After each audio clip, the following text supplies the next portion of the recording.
ওমর, তোমার গায়ে যদি খাব্বাবের রক্ত প্রবাহিত হয়ে থাকে, খাত্তাবের রক্ত, আফওয়ান, তোমার গায়ে যদি খাত্তাবের রক্ত প্রবাহিত হয়ে থাকে, আমার শরীরেও খাত্তাবের রক্ত প্রবাহিত।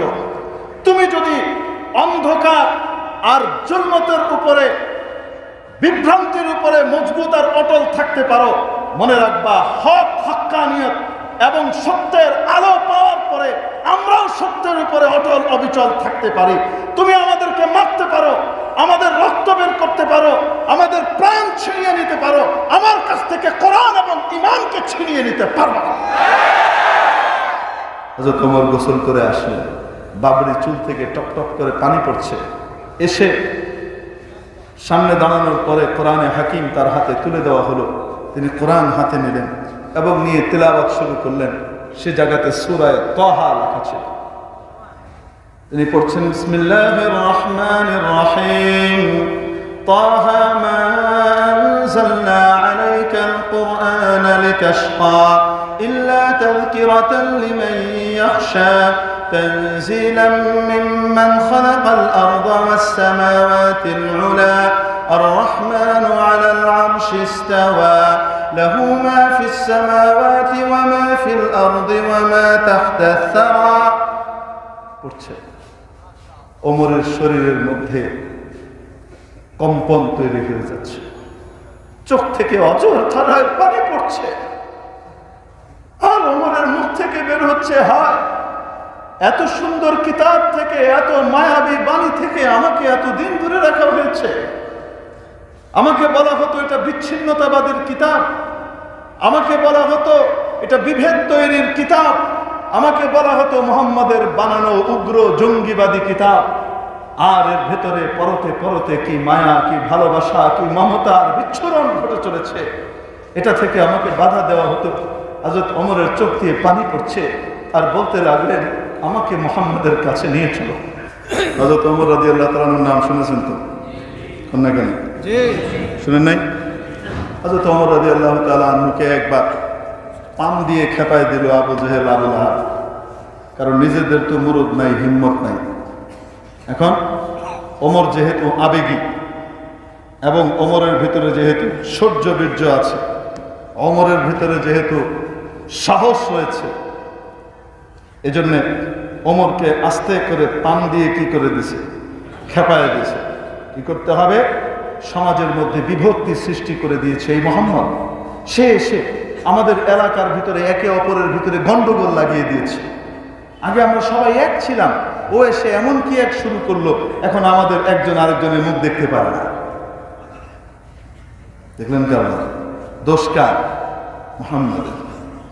সে হলো বিচ্ছিন্নতাবাদী। অতএব মুহাম্মদকে সাইজ করা দরকার। নাউজুবিল্লাহ বলবেন না? তো কে সাইজ করবে? কথায় কথায় ওমরের প্রশ্নের জন্য ওমর বলতেছেন, আপনাদেরকে দিয়ে আসলে কিছুই হবে না। দেখি, যাচ্ছি আমি, কল্যাণে আসবো। কার কল্যাণ আনবে? নবীজির কল্যাণ আনতে যাচ্ছে। ঘোড়ায় চড়ে একদম তব্য গিয়ে ছুটে চলেছেন হযরত ওমর রাদিয়াল্লাহু তাআলা। বড় গরম, চেহারার মধ্য থেকে ক্রোধ এবং রাগের ছটা বেরিয়ে চলেছে। সামনে দেখা হলো এক সাহাবীর সাথে, যে সাহাবীর ইসলাম গোপন ছিল, উনি প্রকাশ করেননি যে তিনি মুসলমান হয়েছেন। বোঝাতে পেরেছি? মানে ইসলামের প্রারম্ভিক যুগের কথা, খুব বেশি দিন পরের কথা না। তো উনি গোপন রেখেছেন ইসলামকে, কারণ মুসলমান হয়েছে এই কথা বললে মার খাওয়া লাগে। কি খাওয়া লাগে? দেশ বিরোধী, এই বিরোধী, সেই বিরোধী, হ্যাঁ, মুরব্বীদেরকে মানে না, এই সমস্ত কথাবার্তা তাদের কাঁধে লাগিয়ে দিয়ে মার দেওয়া। তো দেখা হওয়ার পরে উনি জিজ্ঞেস করলেন, ওমর, এমন টকবগিয়ে কোথায় ছুটে চলেছ? ওমর বললেন, মোহাম্মদের বড় বার বেড়েছে, ওটাকে সাইজ করতে যাচ্ছে, কল্লা আনতে যায়। সাহাবী মনে মনে চিন্তা করে, ইয়া আল্লাহ, এই বেটা যদি এই অবস্থায়, এখন তো সে উন্মত্ত, এখন সে উন্মত্ত, এই অবস্থায় গেলে কি না কি করে বসে ঠিক নাই, নবীজির ওখানে পাহারার ব্যবস্থা এখনো আছে কি নাই, এগুলো দেখার বিষয়। এজন্যে নিজে তো তাকে আটকাতে পারবেন না একা, তো বুদ্ধি করে কৌশল করে তার রাগটাকে, তার গতিটাকে, গন্তব্যটাকে একটু ডাইভার্ট করে দিলেন। কি করলেন? তুমি মোহাম্মদের কল্যাণ তো যাও, তোমার নিজের ঘরের খবর আছে? অথচ তোমার বলেন আমার ঘর নয়, তোমার বোন, তোমার ভগ্নিপতি মুসলমান হয়ে গেছে, তোমার খবর আছে? হযরত ওমর তার কথা দিয়ে আঁচ করেছেন যে এরও ইসলাম মুসলমানদের প্রতি একটা কি আছে, দুর্বলতা আছে। তো হযরত ওমর চিন্তা করছেন পরেরটা পরে, আগে তো ঘর, আগে কি ঘর। ইয়া আইয়ুহাল্লাযীনা আমানু কু আনফুসাকুম ওয়া আহলিকুম নারা, আগে ঘর, এটা সামলাইল। তবে অনুমান করছেন ওর ভিতরেও ইসলাম প্রীতি দেখা দিয়েছে, যদিও টুপি পরে না, দাড়ি রাখে না, প্যান্ট শার্ট পরে চাকরি করে, কিন্তু হুজুরদের ভালোবাসা যে ভিতরে আছে এটা মাঝে মাঝে কথায় কথায় বেরিয়ে যায়। এই জন্য প্রমোশন না হয়ে কোনো কোনো সময় ডিমোশন হয়ে যায়, ডিমোশনের খাতায় না ওঠে, ওর ভিতরে হুজুর প্রীতি আছে। অনেক সময় হয় কি হয় না, আরে আমাদের দেশে হয় না, ভারত কত দেশ টেশ আছে না, বিভিন্ন জায়গায় হয়, আমাদের এখানে তো আল্লাহ রহমতে আলহামদুলিল্লাহ। যাই হোক, তো এখন হযরত ওমর তাকে দেখে বলছেন লাআল্লাকা সাবাউতা, মনে হচ্ছে তুমিও নষ্ট হয়ে গেছো, মনে হচ্ছে তুইও নষ্ট হয়ে গেছিস তোর কথা দিয়ে। আচ্ছা তোরটা তো পরে হিসাব নিলাম, আগে ঘর সামলায়, ঠিক আছে। এই জন্য চলে গেলেন বোনের ঘরে। এখন ঘরে গিয়ে শুনেন বাইরে থেকে ভেতরে কোরআনে কারীমের তিলাওয়াতের সুমধুর ধ্বনি ভেসে আসছে, ভেতর থেকে তিলাওয়াত চলছে। হযরত ওমর গিয়ে দরজায় করাঘাত করলেন। ওই সময় হযরত ওমরের বোন এবং ভগ্নিপতি হযরত খাব্বাব ইবনুল আরাত রাদিয়াল্লাহু তাআলা আনহুর কাছে কোরআন শিখছিলেন। ওমরের আওয়াজ পেয়ে বোন তাড়াতাড়ি কোরআনকে লুকিয়ে ফেললেন, কারণ ওমরের কাছে কোরআনের দাম নাই, সে কোরআনের অপমান করতে পারে। ঠিক কি ঠিক না? আর হযরত খাব্বাব ইবনুল আরাত রাদিয়াল্লাহু তাআলা আনহু কি ভয় না হয়, ভয়ের চোটে দরজার আড়ালে লুকিয়ে গেলেন। তাই দরজার আড়ালে লুকিয়ে গেছে, দরজা খোলা গেছে। কি পড়ছিলি তোরা? কই কি পড়ছিলাম? এই আমার কাছে লুকাবি না, তোরা থাকিস ডালে ডালে, আমি চলি পাতায় পাতায়। তোরা মনে করছিস জানি না? তোরা যে নষ্ট হয়ে গেছিস, তোরা যে ধর্মান্ধ হয়ে গেছিস, মনে করিস জানিস না? জানি না আমরা, সব জানি আমি। বোন মনে মনে বলে ভারী পাতায় পাতায় চলো তুমি, 1 বছরের উপর হয়েছি মুসলমান হয়েছি, তোমার এমন খবর হয়েছে। মোহে পায় না, কই পায়, মনে মনে পায়। মাঝে মাঝে দেখবেন হুজুরদের কাছে এসে কিছু মানুষ পণ্ডিতি জানে, বুখারী শরীফে আছে, মুসলিম শরীফে আছে, আমি পড়েছি, আপনি হাদিস আছে, এগুলো মাঝে মাঝে এসে বলে না, হুজুরা চুপচাপ আসলে মাশাআল্লাহ ঠিক আছে আছে, মনে মনে পেট ফেটে হাসে, মুখ গাড়ে গায়, কার কাছে এসে কি গায়। কিন্তু তারপরেও যেহেতু নববী ইলম তাদের কাছে আছে, এজন্য যেই ভদ্রলোক এসেছেন তাকে অপমান করে না, বেইজ্জত করে না, তার কথাটাকে শুনে তাকে মাশাআল্লাহ আপনি যে একটু পড়ছেন, আরও আপনি পড়া দরকার, খুব খুশি হয়েছি, তবে এইভাবে না হয় এভাবে হলে আরো ভালো হয়, এভাবে তাকে ভুল পদ্ধতি থেকে সহি পদ্ধতির গবেষণার দিকে রাস্তা দেখিয়ে দেন। ঠিক কি ঠিক না? কিন্তু বিশ্বাস করেন মাঝে মাঝে এমন পেট ফেটে হাসি আসে যখন নাকি এসে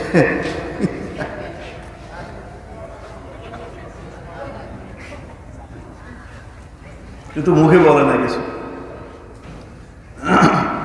আর ওদিকে যে দম্ববর অন্য জায়গায় বলে অমুক হুজুরকে বলে আসছে, হাজির শুনে এসি, উত্তর দিতে পারে নাই, কোন হুজুরদের উত্তরের উপযুক্তই মনে করেন, হ্যাঁ এটা বুঝে না, উত্তর বোঝার জন্য উপযুক্ততা লাগে না? আরে বলে না কেন, উপযুক্ততা লাগে না? জি, গোশত খাওয়ার জন্য দাঁত উঠা লাগে, দাঁত দাঁত উঠা ছাড়া গোশত খাওয়াইলে গোশত পেটে যাওয়া লাগবে না, তার আগেই বাচ্চা কি কয় না কেন আবার আমার কথা থেকে ভুল বুঝবেন না যে আমি কোরআন হাদিস পড়ার প্রতি যে আপনাদের আগ্রহ পয়দা হয় সেটাকে আমি নিরুৎসাহিত করছি। আমি উৎসাহ দিচ্ছি, এনকারেজ করছি, ইসলাম তাই করে, কিন্তু ভুল পদ্ধতিতে নয়। কোন পদ্ধতিতে? সঠিক পদ্ধতি। হুজুর সঠিক পদ্ধতি কি? পরে এসে জিজ্ঞেস করেন, বলে দেব। তাহলে তো ওমর রাদিয়াল্লাহু তাআলা আনহু বলছেন, হ্যাঁ তোরা তালে ডালে থাকলে আমি চলি পাতায় পাতায়, তোরা যে নষ্ট হয়ে গেছিস আমি জানি না, ধর্মান্ধ হয়ে গেছিস সাবাউতুন। বলে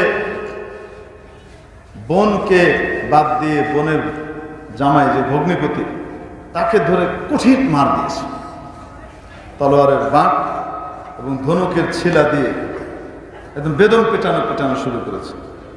স্বামীকে পিটাচ্ছে, তখন কি বউ বসে থাকে? তো বোন মাঝখানে, এর ভিতরে থাপ্পড় একটা পড়েছে বোনের গাল বরাবর, কানের লতি ফেটে রক্ত বেরিয়ে এসছে। যখন রক্ত বেরিয়ে এসছে, এইবার হযরত ওমরের বোনও গরম হয়েছে। এতক্ষণ তো ঠান্ডা হয়ে সবর করতেছিলেন, আর এদিকে এই ঘটনা চলে। হযরত খাব্বাব রাদিয়াল্লাহু তাআলা ওই দরজার পিছনে ভেবে কুল আল্লাহ লা ইলাহা ইল্লা আনতা সুবহানাকা ইন্নী কুনতু মিনাজ জালিমিন করতেছিলেন। আল্লাহ কি হয়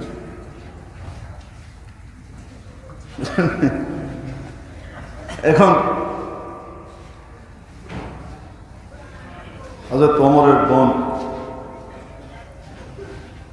খেপে গিয়ে গরম হয়ে এক কথা বললেন ওমরকে, ওমর তোমার গায়ে যদি খাব্বাবের রক্ত প্রবাহিত হয়ে থাকে, খাত্তাবের রক্ত, আফওয়ান, তোমার গায়ে যদি খাত্তাবের রক্ত প্রবাহিত হয়ে থাকে, আমার শরীরেও খাত্তাবের রক্ত প্রবাহিত।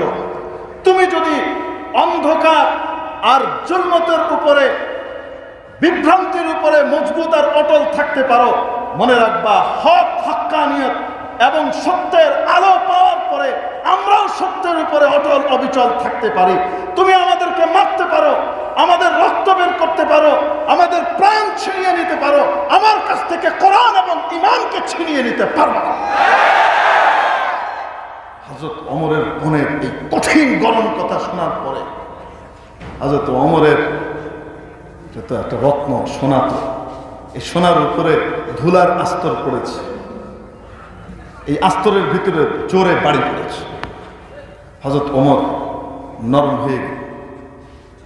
হয়ে বলতে লাগলেন, একটু নরম হলেন এবং তাকিয়ে দেখেন বোনের কান দিয়ে রক্ত পড়ে। এতক্ষণ খবর নেই।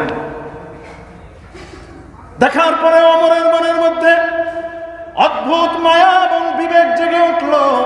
হযরত ওমর রাদিয়াল্লাহু তাআলা আনহু ভেবে চলেছেন, আহারে, যখন মানুষের ধাওয়া খেয়ে আমি বাড়িতে এসে উপস্থিত হতাম, মানুষ যখন আমাকে ধাওয়া দিত কোনো কারণে, বাড়িতে এসে উপস্থিত হলে আমার বোন আমাকে বাঁচানোর জন্য ঘরের দরজায় দাঁড়িয়ে যেত। ওমরকে ধরতে হলে নারীর লাশ টপকে যেতে হবে। আমার বোনের কারণে আমার ঘরে কেউ ঢুকতে পারতো না। কোন সময় অন্যের হাতে উত্তম মধ্যম খেয়ে বাড়িতে আসলে, কোন সময় যদি অসুস্থ হয়ে যেতাম, রাত জেগে জেগে আমার এই বোন আমার শিয়রে জেগে জেগে আমার খেদমত করত, বিনিদ্র রজনী পার করে দিত, দু চোখের পাতাকে এক করতো না সারা রাত। আজকে সেই বোনকে আমি মারলাম। ওই আবু জেহেল, ওই আমর ইবনে হিশাম আর আবুল আহাবের কথায় উত্তেজিত হয়ে আমি আমার বোনের গায়ে হাত তুললাম। এটা কেমন করলাম? বিবেকের দহনে হযরত ওমর নরম হয়ে শেষ পর্যন্ত বললেন, আচ্ছা তোমরা কি করছিলে আমাকে একটু দাও, আমি দেখতে চাই। দাও তো দেখি তোমরা কি পড়ছিলে, একটু দেখি। হযরত ওমরের বোন বললেন, তুমি নাপাক, আর নাপাকের হাতে কোরআন দেওয়া যায় না। তুমি নাপাক, পবিত্র কিভাবে হতে হয় সেটাও তুমি জানো না। আমাদের নবী আমাদেরকে শিখিয়েছেন পবিত্র কিভাবে হতে হয়। তোমার ওযু নাই, তোমার গোসলের ঠিক ঠিকানা নাই, নাপাককে কোরআন দেওয়া যায় না। ঠিক আছে, আমি গোসল করি, তারপর দাও। হযরত ওমর তার বোন গোসলের নিয়ম শিখিয়ে দিল। এইভাবে ফরজ গোসল করতে হয়, এইভাবে ওযু করতে হয়, শিখিয়ে দিলেন। হযরত ওমর গোসল করে আসলেন, বাবরি চুল থেকে টপ টপ করে পানি পড়ছে। এসে সামনে দাঁড়ানোর পরে কোরআনে হাকিম তার হাতে তুলে দেওয়া হলো। তিনি কোরআন হাতে নিলেন এবং নিয়ে তিলাওয়াত শুরু করলেন। সে জায়গাতে সূরা তাহা লেখা ছিল।